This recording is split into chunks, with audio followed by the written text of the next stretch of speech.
Tu as été rapporteur d'une mission ministérielle sur l'innovation dans le logement. Ça, c'était il y a 3-4 ans, donc ça ne me prend plus de temps. Je parle au PDG d'Altera Cogedim, le big boss de notre industrie, et je parle à l'agent immobilier du coin qui fait 2 ventes par an. Et en fait, avoir ces deux extrêmes-là, pour moi, c'est la condition pour comprendre l'industrie. Si tu restes que dans le 8e arrondissement avec les patrons qui ont fait les mêmes écoles que toi, bon, c'est intéressant, mais tu passes à côté de plein de choses. De la même manière que si tu regardes que les startups et que tu es omnibulé par ça, mais que tu comprends pas les logiques business. Donc moi, j'ai toujours essayé de me dire, pour bien comprendre cette industrie, et essayer d'avoir un avis intelligent sur le sujet et d'aider des gens à y voir plus clair, même si faut être modeste, faut tenir toute cette industrie. On a l'impression que les instances publiques et le privé n'arrivent pas à communiquer ensemble. Que c'est un sentiment que tu partages ou... Historiquement, l'État a toujours eu un rôle extrêmement important dans la régulation du secteur immobilier. On a donné l'autorisation d'urbanisme et le pouvoir d'urbanisme aux maires dans notre pays depuis maintenant quelques décennies. Et donc, votre projet peut être beau, économiquement viable, intelligent, bien pensé.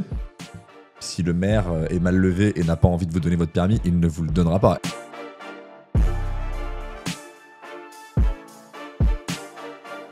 Salut Vincent. Salut Oussama. Comment tu vas? Pleine forme. Bon, super. Eh ben, bienvenue. Tu es le premier invité de ce podcast. Quel honneur. Qui s'appelle Investor Slice.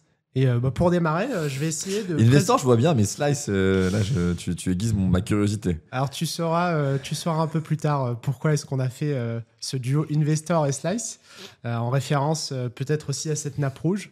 On verra un petit peu plus tard, il y aura une animation là-dessus.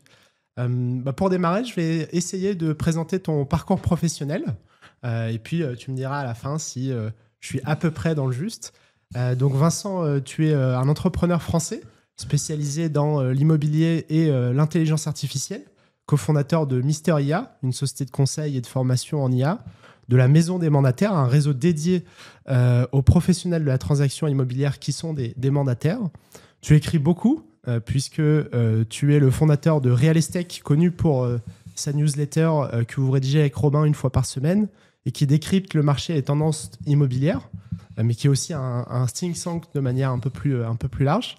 Tu es venture partner, ça fait beaucoup de choses quand même, pour le fonds d'investissement LBO France sur la thématique PropTech. Et enfin, tu as été rapporteur d'une mission ministérielle sur l'innovation dans le logement. Ça, c'était il y a 3-4 ans, donc ça ne me prend plus de temps. Ça te prend plus de temps? Non. Alors j'ai fait justement, volontairement, j'ai terminé par ce sujet, parce que je voudrais démarrer un petit peu sur la thématique politique. Selon toi, quel rôle a l'État à jouer en ce moment sur le marché immobilier, sur les enjeux qu'il y a actuellement? Un rôle très néfaste et voilà, une actualité très brûlante puisqu'on tourne 2 jours après que les décisions sur MaPrimeRénov' dont je vais parler ont été prises, qui sont pour moi quelque chose sans précédent dans la conduite des finances publiques du pays. Mais si on prend un peu de recul, historiquement, l'État a toujours eu un rôle extrêmement important dans la régulation du secteur immobilier. L'État est à la fois un très gros propriétaire, un très gros locataire, un législateur très prolifique sur notre domaine. Et puis l'État, à travers les collectivités locales, donc la sphère publique, est quand même celui qui a le droit de laisser construire ou pas. On a donné l'autorisation d'urbanisme et le pouvoir d'urbanisme aux maires dans notre pays depuis maintenant quelques décennies. Et donc, votre projet peut être beau, économiquement viable, intelligent, bien pensé. Si le maire est mal levé et n'a pas envie de vous donner votre permis, il ne vous le donnera pas. Et donc, on a un secteur qui est, j'allais dire, par construction, très imbriqué, très impacté par l'ambiance politique et les contraintes du politique.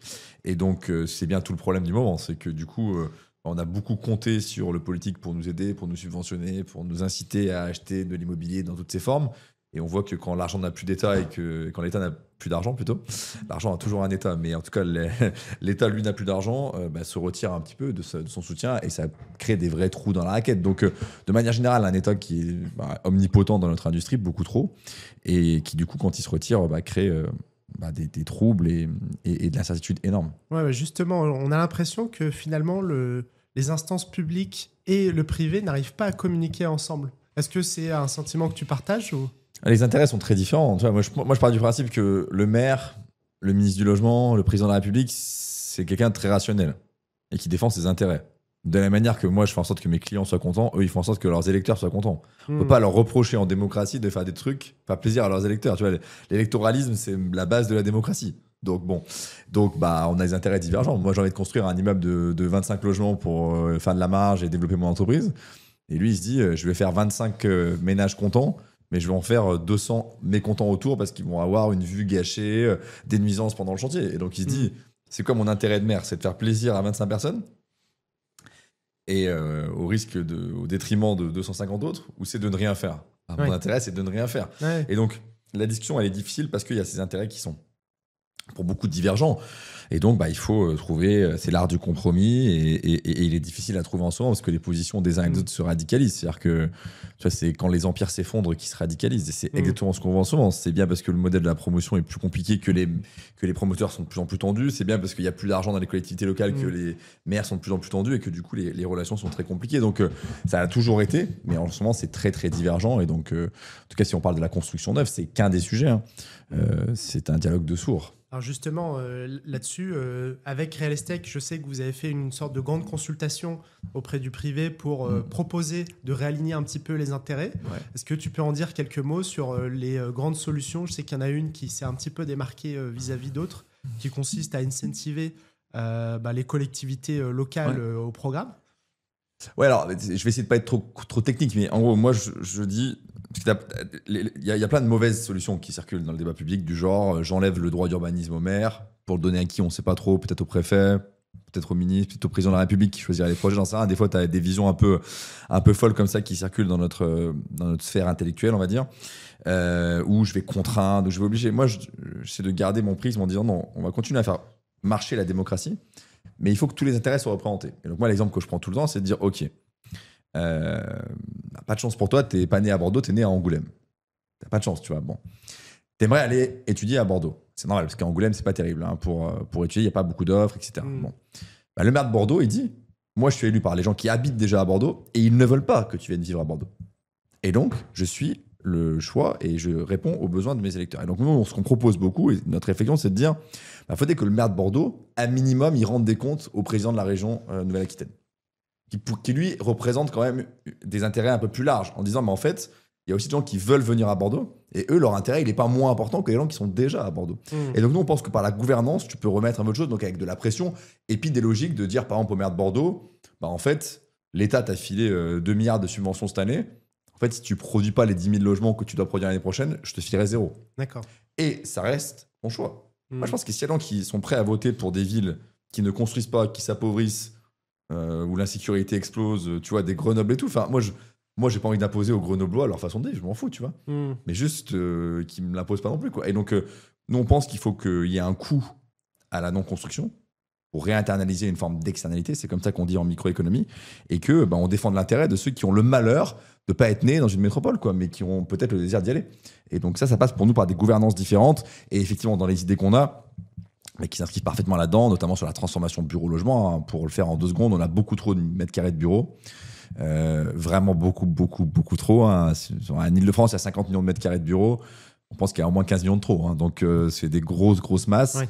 Et il manque des logements. Donc, même des gens qui nous gouvernent et qui sont pas toujours très intelligents et très vifs d'esprit, ils ont eux-mêmes quand même réussi à faire ce raisonnement de se dire si on transformait les bureaux en logements, ce serait sûrement utile. Et donc, pas mal d'investisseurs regardent ce sujet, je sais que tu le regardes aussi, et c'est extrêmement compliqué puisque les maires ne veulent pas de la transformation bureau-logement pour plein de raisons. Et donc, nous, on dit il faut mettre un coup. Le maire, encore une fois, a le droit de refuser la transformation bureau-logement. Il est souverain sur son territoire, mais il va payer. Oui, il faut d'autant plus qu'on parle souvent de bureaux qui sont vacants ou partiellement vacants. Est-ce que tu peux expliquer juste rapidement pourquoi est-ce que le maire ne veut pas de ce changement de destination? Parce que c'était notre rationnel. Et en fait, un bureau vide pour un maire, c'est pas trop mal. Ça paye de la taxe, ça crée pas de nuisance, ça demande pas de transport en commun ou de place dans les écoles, parce que des bureaux vides, ça crée pas beaucoup d'enfants, quoi.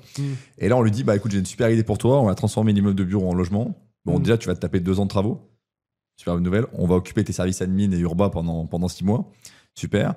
Tu vas perdre ta taxe sur les bureaux. Et puis, comme je vais mettre 40 familles à la place, il faut trouver 80 places pour des écoles, 80 places de crèches, etc. À la fois, je trouve ça assez contre-intuitif qu'on se dise que c'est OK de vivre avec un bureau vide ou partiellement vide dans sa ville, parce que finalement, il y a de moins en moins de personnes. De leur point de vue, il y a une forme de rationalité. Et donc, c'est pour ça qu'il faut que l'État incite, qu'il faut que l'État encourage. Tu vois, il y a plein de grandes villes aux États-Unis qui subventionnent. Nous, les maires, ralentissent, freinent autant qu'ils peuvent la transformation de bureau-logement. Aux États-Unis, ils la subventionnent en disant tu peux faire 2 étages de plus. Je te fais D'ailleurs, le président actuel des États-Unis est né d'exemption fiscale sur la transformation d'actifs à New York. Hein. Premier deal de Trump, c'est ça. Il a acheté un hôtel qui transforme totalement et qui d'ailleurs avait plusieurs usages à l'époque. Et il a pris 40 ans de franchise de fiscalité en contrepartie. Ouais. D'ailleurs, ça me fait le pont sur la prochaine élection présidentielle en France. Est-ce que tu vois un ou plusieurs candidats, voire des partis politiques, qui, eux, sont plus ouverts à ce genre d'initiative? C'est très dur parce que souvent, les gens qui arrivent à ce poste-là ont des soutiens très forts au Sénat, à l'Assemblée nationale, dans les collectivités locales. Donc, tu les vois mal du jour au lendemain devenir des gens qui mettent des contraintes. Tu vois, on a plutôt une bonne ministre du Logement en ce moment. Tu vois, Valérie Létard, c'est plutôt quelqu'un qui comprend très bien les enjeux de notre industrie et tout, qui est sénatrice depuis 30 ans, qui est proche de tous les grands maires et grandes collectivités. On l'imagine mal faire la révolution et se mettre à dos ses amis de 30 ans, sachant qu'elle a une espérance de vie gouvernementale de 3 mois. Enfin, tu vois, je ne vois pas trop qui aurait, encore une fois, intérêt, parce qu'à la fin, les gens suivent leur intérêt à le faire. Donc, moi, je pense que ça changera. Moi, je pense qu'on va garder l'environnement un peu actuel. Là où, pour contre, je pressens, et ça, c'est un bon conseil à donner aux gens qui nous écoutent, c'est que à l'incertitude que j'ai appelée interannuelle, donc ça veut dire en gros, dans notre industrie, on est habitué à se dire ok, jusqu'au 31 décembre, il va se passer ça. Au 1er janvier, on verra. Tu vois, ils peuvent nous enlever une niche fiscale, nous changer un dispositif. On a ajouté à cette incertitude-là, depuis encore une fois cette semaine, qui est sans précédent, ce qui se passe sur MaPrimeRénov', une incertitude intra-annuelle. MaPrimeRénov', c'est un budget de 3,5 milliards, c'est à peu près 2 fois et demi le budget du Pinel. 3,5 milliards, c'est énormément d'argent. On devait les consommer en un an. On les a surconsommés sur les 4 premiers mois, mais on n'aurait consommé que 2 milliards sur les 3 premiers mois. On n'a pas encore les chiffres exacts. Le gouvernement vient d'acter le fait qu'au 1er juillet, c'était suspendu jusqu'à nouvel ordre. Nouvel ordre pourra être 1er octobre, 1er novembre, 1er décembre. Imagine. Ouais, donc c'est une industrie entière qui se retrouve sans activité. Le président de la FFB, qui j'écoutais ce matin, qui disait on va aller manifester, on va poser nos grues devant les préfectures. Mais ce qu'on n'a jamais vu dans notre industrie. Mais en fait, il n'y a plus d'argent. Donc, tu vois, il n'y a plus d'argent, donc ils ne vont pas l'inventer non plus. Et donc, pour moi, c'est ça qui est intéressant. J'étais avec des promoteurs avant-hier. Juste, je venais d'avoir l'info sur MaPrimeRénov'. Je leur ai dit, si vous avez des trucs à vendre avec du PTZ, faites-le maintenant plutôt que de le faire en septembre. Je ne veux pas être oiseau de mauvais augure. La vérité, c'est que le budget du PTZ a été totalement sous-évalué dans le PLF 2025. Tout le monde le sait. La probabilité qu'on ait pour le PTZ ce qu'on ait pour MaPrimeRénov' en septembre est très probable. Et donc, faut profiter maintenant du dispositif parce que peut-être qu'à l'automne, ils n'existeront plus. Et ça, c'est quand même très nouveau. Et c'est tout ce qu'on ne veut pas quand on est chef d'entreprise, qu'on est investisseur et qu'on a besoin de visibilité. Maintenant, voilà, à chacun de s'adapter. Et voilà, la procrastination peut coûter très, très cher. Oui. D'ailleurs, tu as parlé des promoteurs. Ça me fait le pont sur... on a parlé un peu du domaine public, je voudrais venir un peu sur le côté privé. Ouais. Tu es en contact avec beaucoup de dirigeants d'entreprise, notamment des dirigeants d'entreprises de promotion immobilière, qui est un secteur d'activité qui a été beaucoup touché par la crise ces dernières années. Est-ce que tu penses qu'ils vont s'en remettre ? Quel est le plan d'action pour eux ? Alors, un promoteur immobilier, la promotion immobilière en France, historiquement, c'est 2 grandes classes d'actifs, le bureau et le logement, ou plutôt le logement et le bureau, les autres classes d'actifs étant très faibles en volume. Et ces 2 classes d'actifs-là, pour donner les ordres de grandeur, il y a près de 1000 promoteurs en France, il y en a un peu moins maintenant, mais ces 1000 promoteurs se partageaient un marché qui était d'à peu près 450 000 logements produits par an et quelques millions de mètres carrés, mais je ne vais pas rentrer dans ce niveau de détail de bureaux. Le marché du logement, il a été divisé par entre 2 et 2,5, et le marché du bureau a été divisé par 10. Donc 2 et 2,5 par rapport à quel Par rapport au... Alors, nos années références, c'est plutôt 2018-2019, parce que 2020 est une année très particulière pour la promotion, mais en gros, 2019, ouais, tu as un marché. Ça veut dire quoi ? C'est-à-dire que ton marché logement, qui est ton plus gros marché, il a perdu 60%, et que ton marché bureau, il a perdu 90%. Ouais. Donc, c'est d'une violence sur les outils de production qui est gigantesque. Donc, qu'est-ce que tu fais quand il t'arrive ça ? Tu réduis la taille de ta structure. Donc, ils ont tous fait des gigantesques plans sociaux. Ça va continuer. Nexity et d'autres ont fait des PSE assez considérables pour réduire la taille de leur machine, adapter la taille de leur machine à l'environnement actuel. Et la grande question étant, mais je crois qu'elle est tranchée malheureusement maintenant, c'est est-ce qu'il va y avoir un rebond de marché et qu'on va en fait garder un mauvais souvenir de cette période-là, mais qu'en 2026-2027, on va revenir au volume de 2019. Et moi, j'écris depuis 2022 que ça n'arrivera pas. Et j'ai malheureusement raison. Les rythmes de commercialisation sont très mauvais au premier trimestre. Donc non, on a un marché qui est durablement plus difficile. Oui. Pour toutes les raisons qu'on a d'ailleurs évoquées avant. Et donc, donc les promoteurs vont devoir réinventer leur modèle. Oui. D'ailleurs, je discutais récemment avec un gros marchand de biens parisien qui me disait finalement, sur les 20 dernières années, En fait, à partir du moment où tu achetais bien, où tu achetais le marché et que tu es sur un trend haussier, tu as une probabilité, on va dire, de créer de la valeur et de gagner de l'argent qui est assez facile. Et aujourd'hui, la grande question que tout le monde se pose, c'est est-ce que sur les 20 prochaines années, on va revivre cette période de on est sur un marché globalement haussier. Donc, à partir du moment où tu portes des opérations sur 4-5 ans et que ton marché est haussier et que ta dette est finalement assez maîtrisée, en fait, globalement, tu es soit dans le vert ou soit à l'équilibre. C'est une très bonne question. Tu as deux façons de créer de la valeur dans l'immobilier, hein. Le talent ou la chance. La chance, c'est j'achète et puis le lendemain, le président de la Fed décide de baisser les taux, quoi. Franchement, tu y es pour rien, tu peux pas l'anticiper, ou président de la BCE, mais en gros, on sait bien, c'est un peu technique. Ouais, donc un événement exogène. En tout cas, un impact des taux, puisqu'on sait bien que la valeur d'un actif immobilier, c'est son flux, donc le loyer que tu en tires, divisé par le rendement exigé par les investisseurs.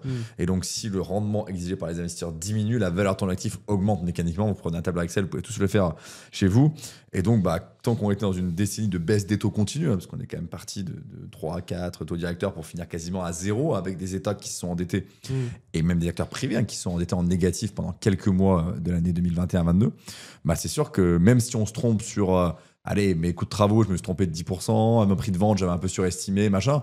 En fait, l'impact des taux fait que ça nettoie tout ça et que pour perdre de l'argent pendant cette décennie d'avant, il fallait vraiment être très mauvais. Certains y sont parvenus, mais c'était très difficile. Là, on rentre dans un moment où il y a eu deux phases. Il y a eu la phase de non seulement les taux ne diminuent plus, ils augmentent. Là, ça a détruit, ça a détruit, tu vois, rien qu'aux US, ça a détruit 1500, 2000 milliards de valeur, la hausse des taux juste sur l'immobilier bureau US. Ça, c'est le PIB de la France, quasiment, dans de grandeur. Alors, comment on détruit de la valeur? Donc, concrètement, en fait, en gros, l'investisseur, il est rationnel. Tout le monde est rationnel, de toute façon. Il faut partir de ce principe-là. Il se dit, OK, en 2019, il se dit, combien me rapporte le bon du Trésor américain? Il me rapporte 3%. OK. Bon, moi, je veux un peu plus de rendement, donc je vais aller chercher un peu d'immobilier de bureau et je vais acheter de l'immobilier de bureau à 4. Et le gars, il se dit, je gagne 1 point, et plutôt que d'avoir de la dette américaine, j'ai un immeuble de bureau loué à L'Oréal, à New York. Voilà, je prends 4%, c'est faire. Bon. En 2023, ce même investisseur qui en fait n'a pas d'aversion particulière pour l'immobilier, qui reste toujours intéressé, dit, OK, maintenant le bon du Trésor américain, il me rapporte 5. Bon. Ça m'intéresse toujours d'avoir un peu d'immobilier de bureau, mais je dois toujours garder mon 1 point de plus pour que ça fasse du sens. Et donc, il retourne voir le même actif de bureau et il dit, plutôt que de t'acheter à 4, je vais t'acheter à 6. Et quand tu achètes un truc à 4 et de l'acheter à 6, tu détruis un tiers de sa valeur. Mécaniquement, tu vois. Et donc, c'est ça qui a entraîné les grosses pertes de valeur. Donc, ça a été la période de on augmente les taux, on détruit beaucoup de valeur. Ça explique 100% des problèmes des SCPI dites historiques. Je m'imagine que tu en parles souvent, on en parlera après, qui ont acheté beaucoup d'immobilier de bureau à 3 et qui ne peuvent les revendre qu'à 5. Donc, quand vous achetez un truc à 3% et que vous le revendez à 5, vous perdez beaucoup d'argent. Voilà. Et si vous achetez à 3 et que vous vendez à 6, vous avez perdu la moitié de votre investissement. C'est très, très sensible. Et là, on est dans la troisième phase qui, pour moi, est plus intéressante, c'est on rentre dans une phase de relative stabilité des taux. Ils vont continuer à diminuer légèrement. Peut-être qu'il y aura des à-coups, mais la vérité, c'est que personne ne mise sur un plus 2 ou un moins 2% dans les 36 mois à venir. Et donc là, on rentre dans la période où normalement les gens qui sont talentueux vont gagner de l'argent. En fait, tu gagnes de l'argent sur, à mon avis, ce qui aurait toujours dû être la règle dans l'immobilier, quand tu vois des tendances avant les autres, quand tu exécutes mieux que les autres, quand tu trouves des cibles plus intéressantes, mais ça dépend plus de toi que de l'environnement. Oui, bien sûr.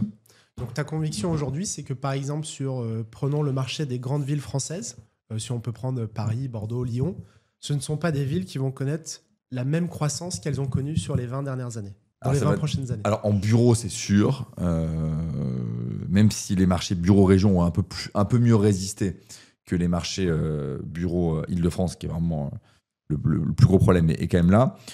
Mais je m'attends, oui, à des évolutions de prix dans l'immobilier de bureau beaucoup plus limitées. Il y aura l'indexation des loyers, donc c'est pas catastrophique, mais à mon avis, on est sur un sujet plus ouais, mais la région n'a jamais été très inflationniste en bureau. Et en logement, alors là oui, par contre, là c'est très violent, parce qu'en gros, une ville comme Bordeaux, elle faisait, je pense, entre plus 5, plus 6% par an en moyenne pendant 10 ans. Oui. Ce qui, avec les effets d'intérêt composé, fait quand même à la fin que tu as fait un très très gros multiple. D'ailleurs, je regardais, tu vois, j'ai fait une newsletter l'autre jour pour mes 30 ans, donc c'était il y a 2-3 semaines, et donc j'ai regardé quel était le prix de l'immobilier le jour de ma naissance. C'était 1 500 € du mètre à Lyon, c'était 2005 à Paris, et je n'ai pas 60 ans. Oui. Donc le 21 mai 1993, il y en a qui veulent me souhaiter mon anniversaire l'année prochaine, c'était 2500 € tu vois, du mètre carré. Alors c'était en francs, mais bon, un équivalent. Donc 2500 € à Paris. Ouais, en 93, tu vois, c'est pas, je te parle pas de la préhistoire là. Ouais, donc pas loin de x4 sur une trentaine d'années. C'est ça, ce qui est gigantesque. Et donc, qu'est-ce qu'on va connaître demain? Alors, on a déjà connu des petites corrections de prix, alors très limitées, parce qu'il y a tellement peu d'offres. Et puis, pour plein de raisons, les gens, en fait, les gens ne vendent pas leur logement quand la valeur baisse, donc il n'y a pas de transaction. On a eu une grosse correction du volume de transactions. Mais en gros, ce qu'il faut retenir, c'est que en moyenne, les prix sont restés à peu près flat en valeur, en volume, pardon, depuis la hausse des taux. Par contre, il y a eu depuis 15% d'inflation. Donc en fait, ils ont perdu 15% en réel. Il faut toujours avoir ça en tête. C'est qu'un prix d'un actif qui reste stable dans un moment où l'inflation fait 10-15 points, en fait, ton actif, il vaut 10-15 points de moins. Mais j'allais dire, en nominal, il n'a pas perdu en valeur. Il est resté stable. Donc on est passé de plus 5, plus 6 par an à 0, ce qui est quand même violent, hein, tu vois, en termes d'atterrissage. Et avec des micro-marchés qui subissent voilà, le centre-ville de Nantes, c'est moins 10, moins 15. Ouais. Le centre-ville de Bordeaux, c'est moins 5, moins 10. Le centre-ville, un certain nombre de grandes villes qui, à la fois, les prix étaient débiles, l'insécurité a explosé, les élus écolos font n'importe quoi. Enfin, tu rajoutes tout ça, à la fin, tu as des corrections qui sont très, très violentes. Oui, puis on voit que finalement, les niveaux de vie des gens ne suivent pas forcément historiquement l'augmentation des prix. Les hausses de salaire ne sont pas de 5-6% dans ces villes depuis plusieurs années. Donc, il commence à y avoir une forte décorrélation entre... regarde l'Île-de-France. L'Île-de-France, les prix ont augmenté plutôt entre 3 et, ça dépend on va dire entre 3 et 3,5 par an.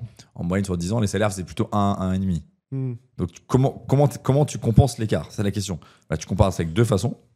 Une façon malsaine qui est j'augmente ma durée de crédit, je fais une prière pour que Christine Lagarde baisse ses taux d'intérêt, etc. C'est quand même ce qui s'est passé pendant.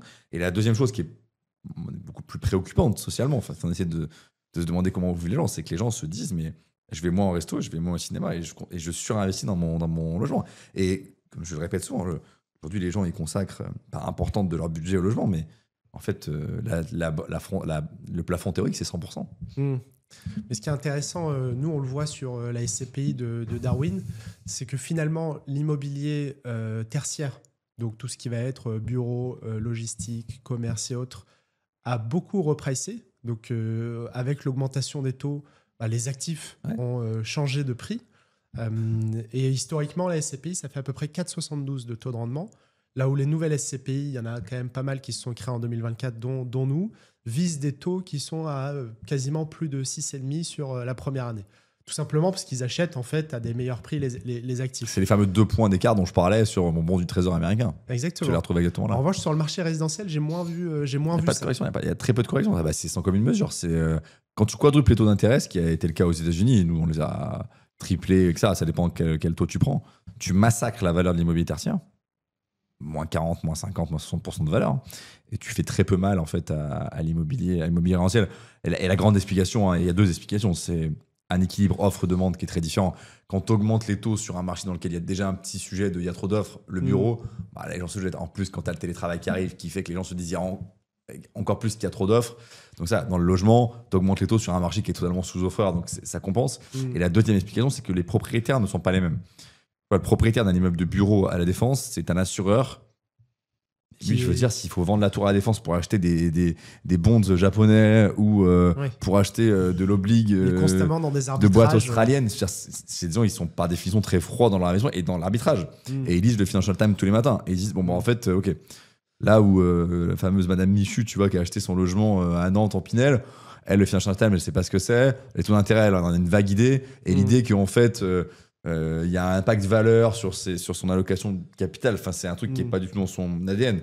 Donc, on a des propriétaires beaucoup moins sophistiqués, beaucoup plus long terme, beaucoup moins sensibles. Et d'ailleurs, il y a un paramètre aussi important qui est spécifique au marché français, qui est que le particulier emprunte à taux fixe. Ouais, c'est de moins en moins une spécificité en fait. Si tu regardes, même le monde anglo-saxon a quand même appris de la crise de 2008 et aujourd'hui, la part des crédits dits à taux variable est beaucoup moins importante au UK et aux US. C'était historiquement un logement. Non, la grande spécificité de la France, c'est d'avoir des taux d'intérêt plus bas que dans les autres pays. Aujourd'hui, les taux d'intérêt aux US sont à 7%. Alors, ils ont plein de risques sur leur dette, machin. Là où en France, on doit être autour des 3,5. Ouais, c'est ça. Alors, ça dépend entre les bons et les mauvais crédits, mais tu as même des taux juste au-dessus de 3 là, qui peuvent se négocier aujourd'hui pour des très très bons dossiers. Donc, c'est plutôt très bien. D'ailleurs, on avait fait aussi un papier là-dessus qui s'appelait le retour des 3%. Donc, on commence à avoir des dossiers qui passent à ces niveaux-là. On est plutôt à un point et demi au-dessus dans pas mal d'autres pays européens. Et l'explication, c'est que historiquement, les banques françaises, qui sont des banques très puissantes, utilisent le crédit immobilier pour attirer des clients, donc acceptent de ne pas gagner trop d'argent sur le crédit immobilier, mais t'obligent à avoir un compte chez eux et à te vendre d'autres services. Et donc là, elles sont hyper agressives. Il y a beaucoup de compétition sur le crédit immobilier, donc ça, je suis pas inquiet sur. Et sur les initiatives à l'étranger, je sais que tu regardes avec Real Estate beaucoup ce qui se passe à l'international. Ouais. Tu as parlé, par exemple, récemment des US, mais aussi des Émirats, de Singapour aussi, je crois. Est-ce qu'il y a des initiatives dont la France devrait s'inspirer?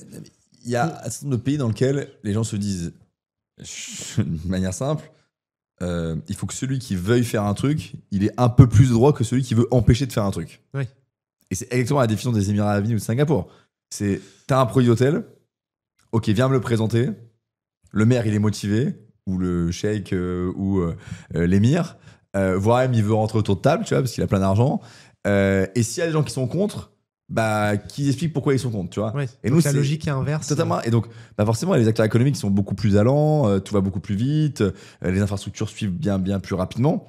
Et donc, pour moi, c'est ça. On peut rentrer un peu dans le détail, mais la grande différence entre, pour moi, alors les États-Unis, il y a toute la côte est, c'est catastrophique. Enfin, le nord-est, c'est catastrophique. Hein.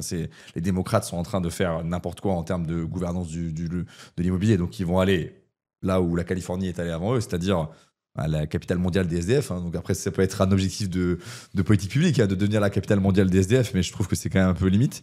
Mais tu as quelques États américains, genre Texas, Floride, plus les Émirats Arabes Unis, plus quelques cités-États très riches d'Asie, où clairement, c'est là-bas que ça invente l'immobilier de demain. Parce que, en fait, tu inventes des nouvelles techniques de construction, des nouvelles techniques de commercialisation, des nouvelles techniques de financiarisation de l'immobilier, là où tu fais de l'immobilier, tu vois, c'est pas là où tu restreins l'offre que ça va y aller. Oui. Et puis après, tu as la vieille Europe et puis toute une frange démocrate des États-Unis qui ont décidé d'arrêter de construire, tu vois. Donc voilà, donc là, on parle de nouveaux délires qui seraient de faire des DPE des sols. Et donc en gros, avant de construire, tu dois prouver que ta construction va pas empêcher le ver de terre de continuer à vivre à 10 mètres en dessous, tu vois. On s'en tape un peu du ver de terre. En tout cas, je préfère qu'on loge l'étude en Angoulême à Bordeaux, puis après on s'occupera peut-être du problème du ver de terre, mais on voit bien qu'on a totalement inversé le truc. Et donc c'est une question de mindset. Donc voilà, c'est est-ce que tu donnes plus de pouvoir à celui qui veut faire ou à celui qui va empêcher de faire? Et chez nous, celui qui va empêcher de faire, il a tout pouvoir, il a tous les droits. Ça peut pas marcher. Donc pour moi, c'est vraiment culturel. Et tu vois, à Dubaï, il y a un grand musée sur la ville de 2050. Tu vois, chez nous, je pense qu'on fait des musées sur la ville de Haussmann, parce que tu vois, on est totalement à la rue, quoi. Tu vas, moi, je suis allé à Riyad, j'ai fait Riyad, Dubaï, Doha, j'ai fait tous les Bahreïn, j'ai fait tout ça là, récemment. Mais à Riyad, j'ai fait un promoteur immobilier, il m'a dit, je sais pas, je crois que j'ai 150 000 ou 200 000 logements dans mon pipe. Tu vois, nous, le principal promoteur immobilier en France, bientôt, il fera 5 000 logements par an, quoi. Et est-ce que ça peut être lié aussi au fait que finalement, nous, on a déjà construit nos grands bâtiments, nos grandes infrastructures, et qu'en fait, là, on est plus dans une logique d'optimisation, là où eux, ils ont cet esprit de conquête. Et puis ils ont sûrement plus de foncier, et puis tout à faire. Et c'est plus facile de faire ça sur un pays neuf que sur un pays avec une histoire. J'entends bien, et tu vois, c'est dur d'aller construire du neuf au milieu de l'haussmannien. Je pense qu'on a plus de contraintes, c'est clair. Mais non, tu vois, il y a quelques réponses qu'on connaît, tu vois, sur la surélévation, qui devrait être notre réponse. Nous, on devrait dire, on fait un peu moins d'étalement urbain, la logique de la ZAN et tout, même si tout ça a été très mal écrit, mais on est un peu plus frugaux sur plein de sujets de consommation, mais en contrepartie, on est les meilleurs sur la densification, on est les meilleurs sur la transformation bureau logement, on est les meilleurs sur la surélévation. Nous, on est les plus mauvais et sur le neuf et sur la transformation de l'existant. Donc voilà, après, c'est un choix. Après, tu vois, faut que les gens qui nous écoutent, ils votent, quoi. À un moment donné, tu vois, moi, c'est la démocratie qui s'est exprimée. Et les gens ont dit, si vous m'élisez, je construirai plus de logement. C'est assez normal que vos petits-enfants, ils trouvent pas de logement pour leurs études. Enfin, c'est logique. Super. Écoute, on va faire une petite transition et faire un petit jeu. L'idée à chaque épisode, c'est que on puisse aussi s'imprégner des stratégies d'investissement des invités. Du coup, je vais te poser une question qui finalement est assez simple, mais peut avoir beaucoup d'interprétations. Si tu avais 1 million d'euros d'equity, donc d'apport à investir en immobilier, comment est-ce que tu l'allouerais ? Écoute, non, mais c'est une bonne question. Je ferais une 50-50 sur deux trucs. D'abord, je pense que il y a quelques foncières cotées qui objectivent. Allez, je vais faire en 3 tiers. Ok. Je mettrais un tiers sur des foncières cotées, très décotées. Donc, Unibail, par exemple. Unibail a déjà remonté un peu. Je pense que ICAD est arrivé à un point bas. Ouais. ICAD, c'est une foncière qui rend 20% de rendement par an. Et ICAD, ils sont spécialisés sur quel type Alors, d'actifs? plutôt la classe d'actifs sur laquelle on ne veut pas trop être exposé en ce moment, c'est-à-dire bureaux, avec une partie du parc qui est mal située. Mais ils ont des réserves foncières considérables, ils ont des équipes de transformation d'actifs qui sont très bonnes, une gouvernance qui me paraît hyper adaptée. Et fallait surtout pas investir sur ICAD il y a 3 ans. Aujourd'hui que la correction a été faite, vous avez un super rendement, ça rapporte 20% par an. Ouais. C'est une foncière qui rapporte 20% par an. 20% de dividendes. 20% de dividendes. Vous allez sur Google Bourse, il faut regarder, c'est gigantesque. Et comment ils font pour distribuer ce niveau de performance? En fait, eux, ils distribuent toujours la même chose. En fait, eux, ils rendaient ça. C'est juste que le cours a largement décoté. C'est une question de ton numérateur, il n'a pas bougé, mais c'est ton dénominateur qui a été divisé par 4. Donc en fait, ça fait un effet sur ton rendement. Donc moi, je pense qu'il y a un tiers que j'exposerais sur une foncière dont je pense qu'elle peut rebondir. Et je pense qu'ICAD est un bon candidat pour ça. Je pense qu'à la Société de la Tour Eiffel, pourquoi pas, mais peut-être un peu moins simple à retourner. Je ferais un tiers sur. En fait, moi, je pense que tout ce dont on parle depuis tout à l'heure, en fait, on va pas le régler. Je pense que c'est une affaire que s'empirer. Mais c'est pas grave. Il y a peut-être des stratégies d'investissement à imaginer. Donc, par exemple, moi, je pense qu'on va construire de moins en moins de logements alors qu'il en faut plus. Et donc, la réponse va être, comme toujours dans l'humain, c'est les gens vont, entre guillemets, si tu construis pas du neuf, les gens vont densifier l'existant. Parce que les gens n'aiment pas dormir dehors quand même, quand ils ont le choix. Et donc, en fait, ça les emmerde de payer 1500 balles par mois ou 2000 balles pour 9 mètres carrés dans un co-living. Et franchement, je le souhaite à personne. Mais c'est ce qu'ils vont finir par faire. Ça, c'est le jeu des contraintes, quoi. À la fin, voilà. Et c'est comme ça les emmerde d'aller dans des campings des étudiants à Rennes ou à Nantes. Mais c'est quand même en ce moment, ils dorment. Tu vois, hier soir, il y a des étudiants qui ont dormi dans des campings. C'est le sens de l'histoire d'avoir finalement de plus en plus de personnes qui veulent habiter au même l'immobilier endroit. contraint. Mais en fait, c'est l'immobilier contraint. C'est j'aimerais ça, je souhaiterais ça, mais comme on m'offre rien, en fait, je le densifie. Donc moi, je pense qu'il y a une thèse à jouer sur la densification de l'existant. Genre prendre à bail ou acheter des grands appartements haussmanniens dans le 16e. Le 16e va à une pyramide des âges qui fait que beaucoup de logements vont être à vendre. Parce que les vieux, qui sont plutôt les grands propriétaires du 16e, au bout d'un moment, sont plus là. Et je foutrais 15 étudiants dedans. Alors, je le dis un peu de manière légère. Entendez-moi bien. Comment dire, en fait, soit on loge pas les gens, soit on va les loger de manière de plus en plus dégradée. Oui, puis Il aujourd'hui, n'y a pas d'autre choix. Et donc, soyez l'investisseur malin. Et ça ne vous empêche pas de bien les traiter, de mettre toutes les. Il y a plein de co-livers qui font ça très bien, tu vois. Co-living, Colony, c'est très bien. Chez Nestor, c'est très bien. De Vivo, c'est très bien. Donc, il y a des façons de le faire plutôt intelligemment. Mais je pense que oui, faire en sorte que la mamie qui vit tout seule dans son 180 mètres carrés, quand elle part pour plein de raisons différentes, elle soit remplacée par 8 jeunes qui ont chacun une chambre de 9 mètres carrés, c'est malheureusement le sens de l'histoire des grandes villes. Oui. Et donc là, il y a quand même de la valeur à créer. Et puis, il me reste un 3e tiers. Je pense que je rentrerai sur une nouvelle SCPI. Je ne dis pas ça pour te faire plaisir, mais le momentum de marché fait que rentrer aujourd'hui sur une néo-SCPI avec les rendements que vous proposez me semble être un truc intelligent.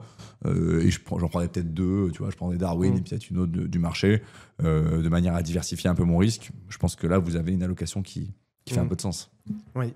Alors, donc si je résume, donc tu as un tiers sur la foncière cotée. Gros rendement. Voilà, gros. Et capi incertaine, dont on ne sait pas trop dire quand est-ce qu'elle vient, mais elle peut venir. Et est-ce que tu te positionnerais sur du long terme ou plutôt sur attendre que finalement ça reparte et tu sortirais? Ouais, 4-5 ans sur une foncière, je pense. D'accord.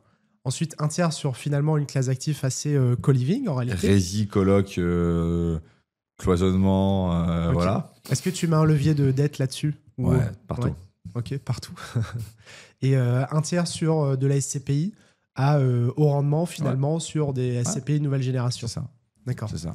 Et peut-être juste pour revenir un peu sur le co-living, parce que c'est ma précédente Je vie sais, chez je sais, Rouf, sur le co-living, on a entendu beaucoup de presse là-dessus. Ouais, je vous ai pas cité parce que vous faisiez pas ce type de modèle de cloisonner des grands appartements, mais Effectivement, on était plutôt sur de l'immeuble de monopropriété. D'ailleurs, on est toujours avec Rouf sur l'immeuble de monopropriété.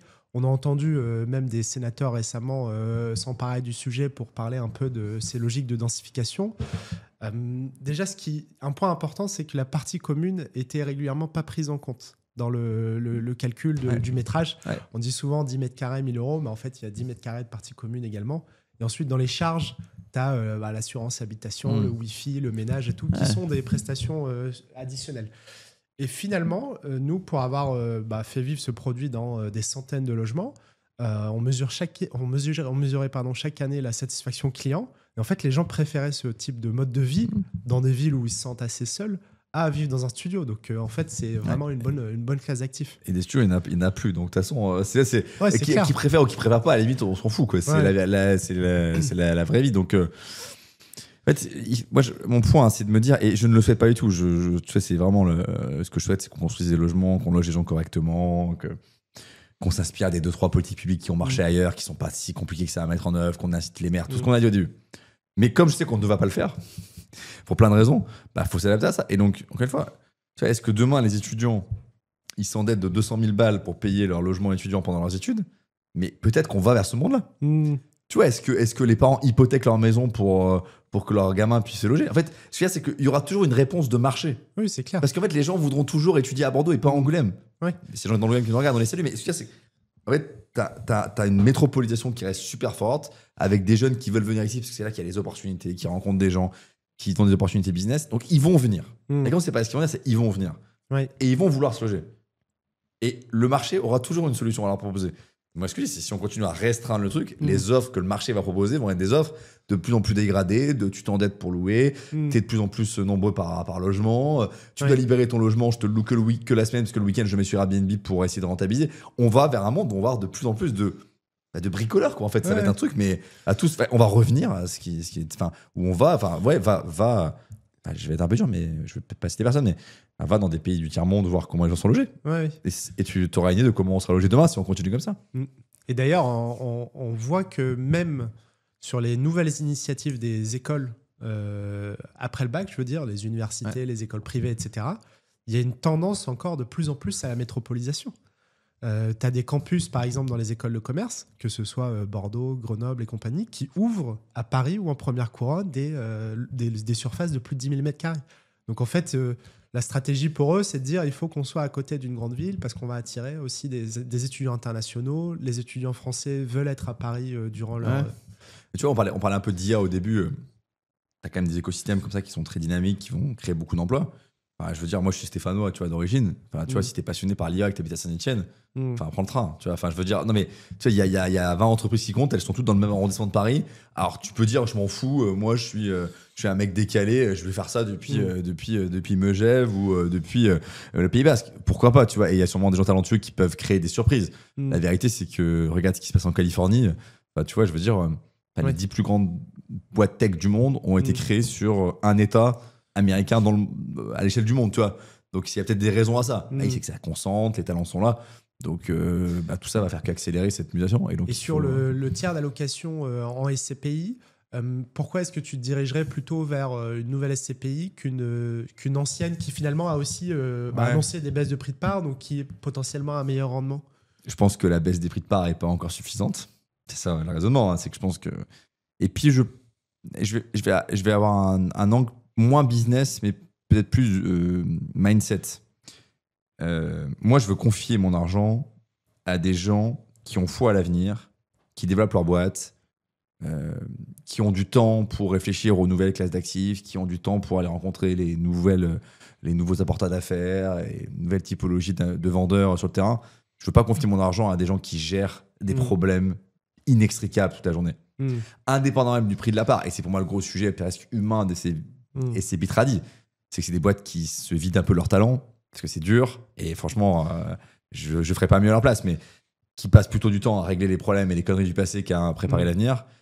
Et qui, en plus, pour moi, t'offre encore un rendement qui est encore un tout petit peu limite par... Et donc, en fait, pour moi, c'est plus ça, quoi, le truc. Et c'est ça qui est terrible dans notre industrie, c'est que t'as un embarqué de projets qui, s'ils sont pourris, juste pourrissent l'ambiance des équipes, font que les talents partent. Donc, pour moi, c'est... je pense que quand tu choisis une classe d'actifs ou un véhicule d'investissement, tu choisis aussi une équipe qui va le gérer. Donc, ce que tu veux dire, c'est que finalement, l'ambiance au travail sur des SCP assez traditionnels... Ça doit être dur, c'est dur. Non, mais c'est dur, ils se questionnent et puis ils passent du temps, objectivement, à régler les problèmes du passé. Ok, je vois. Et t'as pas cette crainte qui nous revient souvent d'ailleurs chez Darwin, que finalement l'histoire se répète et que les suivants seront les précédents? Ouais, c'est l'idée que le business n'a pas de mémoire et que tout le monde a un intérêt à ce qu'il n'y ait pas de mémoire. Donc c'est l'histoire de la bulle Internet qu'on rejoue sans cesse tous les 10 ans parce qu'en fait tout le monde a un intérêt, les banquiers d'affaires ont intérêt, les cabinets de conseil en strat ont intérêt, les fonds d'investissement ont intérêt, tout le monde a intérêt à raconter un peu la même histoire. Je pense qu'il y a quand même une limite à ça. Tu vois, sur regarde la crise de 2008, par exemple, qui a commencé par le résidentiel américain, on en a quand même tiré beaucoup de conclusions et de nouvelles règles. Donc, je dirais qu'il y a une part de choses qu'on oublie parce que c'est notre intérêt de les oublier, mais il y a une part de choses qui restent. Tu vois, l'investisseur, les grands investisseurs du monde, c'est les fonds de pension américains. C'est, je sais pas, le fonds des pompiers de l'Oklahoma, des enseignants de l'Ontario, machin. Bon. Eux, tu vois, ils collectent l'argent des pompiers de l'Oklahoma, tu vois, toute la journée. Bon, c'est des mecs qui ont des centaines de milliards. Je pense que quand même, la réunion dans laquelle on lui a dit, bah, tu vois, cette ligne où tu as investi dans une SCPI ou équivalent bureau, tu as mis 40 milliards, ça vaut 15. Le mec qui s'est dit, il faut que j'ai expliqué à mes pompiers de l'Oklahoma que je viens de leur faire planter 25 bars. Je pense que lui, quand même, il va réfléchir à deux fois avant de se réexposer massivement à du bureau. Donc, ça laisse quand même une trace. Les Américains sont des gens traumatisés du bureau. Mais à l'excès. C'est pour ça que je pense qu'il faut rentrer maintenant sur ICAD et faire des choses. Mais c'est des gens traumatisés de l'immobilier tertiaire. Enfin, je veux dire, pour eux, déjà perdre de l'argent, c'est inconcevable. Mais alors perdre autant d'argent, ça les empêche vraiment de dormir. Et ça prendra du temps avant qu'ils reviennent. Alors je vais faire vite parce qu'il nous reste que quelques minutes. Je voudrais faire une transition sur l'intelligence artificielle. Tu diriges une boîte qui conseille justement des professionnels, notamment dans l'immobilier. Tu m'as parlé récemment d'une formation que vous aviez lancée pour des CGP en IA. Pour toi, je sais que vous avez fait une étude très complète, métier par métier, sur en fait, comment chaque métier dans cette industrie peut être impacté par l'IA. Qu'est-ce qui va se passer? Parce qu'on voit beaucoup de professionnels se poser des questions, que ce soit dans l'investissement, dans le conseil. Est-ce qu'il y a une ligne un peu transverse globalement sur ce type de mission-là, il va y avoir des nouvelles choses? Ouais, moi je pense qu'il y a deux étapes et on est totalement dans l'étape 1 pour l'instant. Pour moi, l'étape 1, c'est de dire l'IA Gen, au sens de ChatGPT, de Copilot, de Claude, Perplexity, Mistral, c'est beaucoup plus une révolution micro qu'une révolution macro. Donc si je prends ta boîte Darwin, je peux pas, dans cette étape 1, te dire vraiment ce que l'IA Gen va changer à la stratégie d'ensemble de Darwin. Darwin dans 10 ans avec de l'IA, tiens à dire, par contre, te dire ce que l'IA Gen change demain matin pour les collaborateurs de Darwin, ça, j'ai pas mal d'idées. Pour écrire, pour traduire, pour synthétiser, pour mettre en forme, pour créer des slides, pour faire des études de marché, pour faire de la modélisation financière. Là, c'est des outils qui sont absolument formidables. Donc, nous, première conviction, c'est de dire que c'est beaucoup plus une révolution micro que macro, en ce sens très comparable et très similaire à la révolution de l'informatique.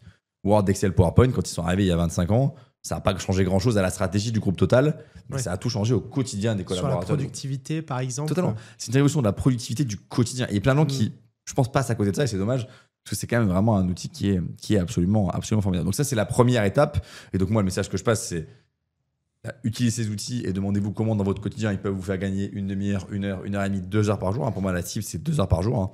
C'est très largement ce que moi j'ai gagné dans toutes mes activités, par exemple. Et puis, tu dis que sur une journée type, tu gagnes en moyenne 2 heures par jour. En tout cas, avec un bon usage des outils d'IA, avec la version à 20 € de ChatGPT, tu dois pouvoir aller chercher 2 heures de gain de productivité par jour. D'accord. Synthèse. Et du coup, tu travailles 2 heures de moins?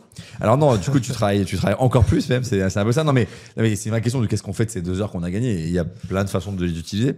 Mais non, mais c'est plutôt, j'en profite pour aller voir mes clients, j'en profite pour faire des tâches à plus haute valeur ajoutée, j'en profite pour manager mes collaborateurs, même si c'est jamais assez. Et donc ça, pour moi, c'est la première étape, mais qui va durer quelques années et c'est par ça qu'il faut commencer. Et il ne faut pas réinventer la roue, il faut prendre les outils, ils existent. ChatGPT est incroyable, Copilot c'est un peu moins bon, mais c'est pas mal. Enfin, faut pas. Et ChatGPT, ils viennent de lever 40 milliards de dollars et de racheter le mec qui a créé l'iPhone. Oui, donc ils sont là pour rester. Et pour continuer à développer le plus de fonctionnalités, il y a 2 jours, ils ont lancé la fonctionnalité connectée à Outlook. Donc tu demandes à ChatGPT de te retrouver un mail dans toute ta base Outlook. T'as, par exemple, tu vois, j'ai un cas d'usage que j'adore, peut-être pour montrer, ça va parler aux dirigeants. J'ai mon DAF qui parle avec mon avocat depuis 5 jours, j'ai vu 25 échanges de mails. Je lui ai demandé d'aller lire ces 25 échanges de mails et de me faire la synthèse des grands sujets évoqués, tu vois. En tant que dirigeant, pour moi, c'est juste super précieux. Versus, je vais lire, je vais comprendre, machin. Ouais. Donc, tu as ça. Et puis après, il y aura une deuxième étape qui est comment je rentre dans cette révolution qu'on appelle des agents IA, où là, l'enjeu, c'est moins d'augmenter la productivité de mon collaborateur que de créer des collaborateurs non humains, en fait. Et de dire, en fait, il y a certaines tâches, je sais pas, dans le monde de la SCPI, j'ai fait tel investissement. Je veux en informer mes souscripteurs via une présentation PowerPoint un peu bien fait et un webinar. En fait, tout ça, tu pourrais totalement le faire par un agent, pas encore totalement mature, mais on y vient. Et du coup avoir cette transition.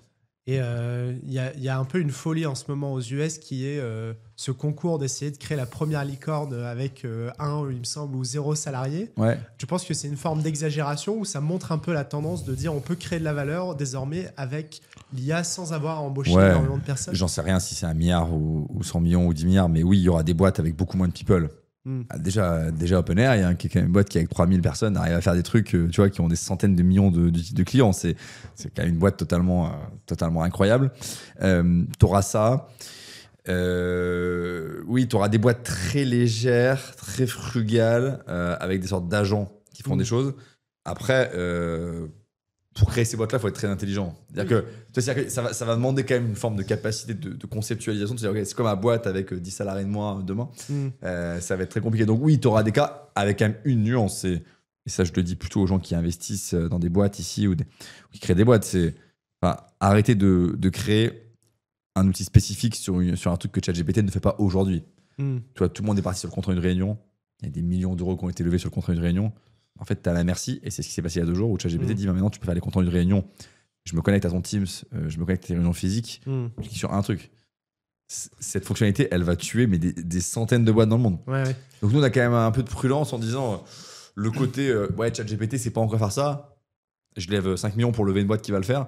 Il faut être vraiment convaincu qu'ils le feront jamais. C'est clair. Justement, dans la PropTech, ça me fait la transition. Donc, la PropTech, donc l'immobilier, les startups de l'immobilier, on va dire. On a vu quand même beaucoup de casses là sur ces dernières années. Oh oui. Ton serviteur en a suivi quelques-unes de près. Effectivement. Ça veut dire qu'il n'y a pas de marché ou c'est quoi c'est dur. Alors, la PropTech, c'est 100 milliards d'euros d'investis à peu près en 10 ans à l'échelle du monde. Donc, tu vois, c'est un bon échantillon quand même. Quand tu mets 100 milliards d'euros sur une classe d'actifs, tu es en droit de regarder si ça a marché ou pas. Tu as un bon échantillon.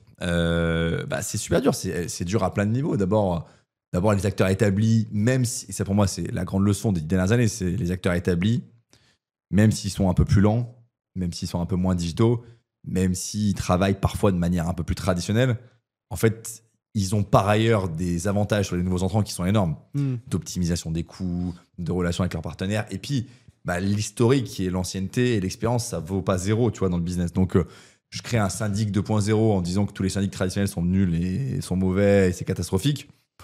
Ouais, je vais avoir une tribune sympa dans les Échos et je vais pouvoir dire un truc avec lequel tout le monde sera d'accord. Est-ce que pour autant, les gens lâchent un syndic qu'ils ont depuis 30 ans, qui est sûrement imparfait, mais qui n'a jamais tapé dans la caisse, qui est géré par des gens sérieux, qui est quand même toujours là quand on finit par lui demander? Est-ce qu'il y a un des copropriétaires qui va se lever un matin, aller convaincre tous les autres copropriétaires qu'il faut changer de syndic? Est-ce qu'il va prendre cette responsabilité de dire je vous amène notre syndic pour aller économiser un peu d'argent? Ouais, t'en as qui le font, mais c'est une minorité. Et donc, moi, je pense que ce qu'on voit là, c'est que le churn est toujours plus faible que ce qu'on avait pensé. Et que c'est pas parce que tu as un meilleur produit que le produit existant que tout le monde du jour au lendemain change de produit. On a tous nos ça habitudes, prend du temps, quoi. et ça prend beaucoup plus de temps. Et le problème, c'est que le temps coûte beaucoup plus d'argent aujourd'hui qu'il coûtait avant. Quand les taux sont à 0, tu t'en fous que ça prenne du temps. Quand les taux sont à 4-5, le temps coûte beaucoup plus cher. Donc, pour moi, c'est ça le grand enseignement. Après, il faut aussi, tu vois, regardons en France, tu vois, je ne vais pas te donner les chiffres exacts, parce que je ne les connais pas ou j'ai pas le droit de les dire, mais quelles sont les boîtes de l'immobilier qui gagnent le plus d'argent en France dans la catégorie des services immobiliers, d'après toi? Pour moi, c'est les grands portails. Ouais. Potentiellement. Donc les grands portails immobiliers, donc Se Loger, Le Bon Coin. Voilà, Se Loger, Le Bon Coin. Je mettrais même potentiellement meilleur agent dans la boucle, bien que leur modèle n'est pas évident. C'est Se Loger, donc on va dire. Puis c'est une forme de portail. Mais ils ne gagnent pas d'argent. Les réseaux mandataires aussi. Les réseaux mandataires, immobilier. Et après, donc dans la tech ou de manière générale? De manière générale, les acteurs qui gagnent le plus d'argent. Moi, je pense qu'on peut rajouter Airbnb. Airbnb, ouais. Bon. Airbnb, qui a annoncé quand même des chiffres spectaculaires là récemment. Moi, qui fait 2-3 milliards par an de résultats, ça commence à devenir un peu sympathique. Ouais. Et peut-être quelques fonds d'investissement. Voilà, ok. Mais je raisonne genre en service. Tu m'as cité 4 boîtes qui n'existaient pas il y a 15 ans. Oui. Et donc, il faut toujours prendre un peu de recul, oui, ou 20 ans. Ou qui était zéro, quoi, tu vois. Et donc, moi, je dis, oui, la révolution PropTech, elle est. Les boîtes de 2018-2020 surfinancées, tu les connais comme moi, oui, il y a eu des catastrophes industrielles. La vérité, c'est que les boîtes qui sont les plus grosses génératrices de cash et de résultats de tout l'écosystème des services immobiliers, je mets les investisseurs de côté. Donc là, je pense aux syndics, gestion, courtage, assurance. sont que des boîtes qui n'existaient pas il y a 20 ans. Donc, il s'était bien passé quelque chose. Oui. T'as les portails, il y a le Bon Coin qui est juste à côté là. Je les ai vus en début de semaine. C'est une réussite entrepreneuriale incroyable. Donc finalement, on voit beaucoup les échecs, mais en fait, il y a eu quand même pas mal de réussites qui ont largement rattrapé. Ouais, et qui prennent plus 20 ans que 5 ans. Ouais, effectivement. C'est normal. Mais sur un modèle différent. Et le problème, c'est quand tu lèves autant d'argent que ce qu'ont levé les boîtes dans les années 2015-20 et que tu crames autant, en fait, tu peux pas tenir 20 ans. Là où les autres étaient plus frugaux. Alors peut-être pour conclure, on ressent quand même chez toi, avec toutes les initiatives que tu as prises par le passé, une vraie volonté d'allier deux mondes en fait. Un monde, on va dire, assez traditionnel, avec des politiciens, des grands corporates dans le monde de l'immobilier, de l'investissement, et cette nouvelle génération d'entrepreneurs, d'initiatives qui promeut en fait, les technologies, la nouveauté. Pourquoi est-ce que tu fais ça ? Parce que je pense qu'il faut connaître. Moi, quand je me définis, notamment avec ma casquette très IMO, je dis j'ai deux caractéristiques, à mon avis, deux avantages comparatifs par rapport à mes concurrents confrères. C'est un, je m'intéresse aux acteurs tradis et aux nouveaux acteurs. Et deux, je parle au PDG d'Altarea Cogedim, qui est le big boss de notre industrie, et je parle à l'agent immobilier du coin qui fait 2 ventes par an. Littéralement, tu vois. Et en fait, avoir ces deux extrêmes-là, pour moi, c'est la condition pour comprendre l'industrie. Si tu restes que dans le 8e arrondissement avec les patrons qui ont fait les mêmes écoles que toi, bon, c'est intéressant, mais tu passes à côté de plein de choses. De la même manière que si tu regardes que les startups et que tu es omnibulé par ça, mais que tu comprends pas les logiques business. Donc moi, j'ai toujours essayé de me dire, pour bien comprendre cette industrie et essayer d'avoir un avis intelligent sur le sujet et d'aider des gens à y voir plus clair, même s'il faut être modeste, faut tenir toute cette industrie. Ouais. Et l'industrie immobilière, c'est 15-20% du PIB dans les pays développés. En France, c'est le cas. C'est des centaines de métiers différents. C'est des boîtes de une personne, c'est des boîtes de 3 000, 10 000, 15 000 personnes. Et en fait, il faut toucher ces deux extrêmes pour essayer de comprendre. Et malgré ça, et malgré bientôt 10 ans de bon service, je n'ai pas tout compris. Mais oui, moi, je trouve que c'est pour être plus lucide sur les mutations, il faut connaître les différents players. Super. Vincent, merci beaucoup d'être venu à notre podcast. À nouveau, tu es le premier invité, donc très heureux. J'étais ravi. On relaiera le podcast sur la newsletter Real Estate, évidemment. On l'attend avec impatience. Merci beaucoup de m'avoir invité. Super, merci à toi. Ciao.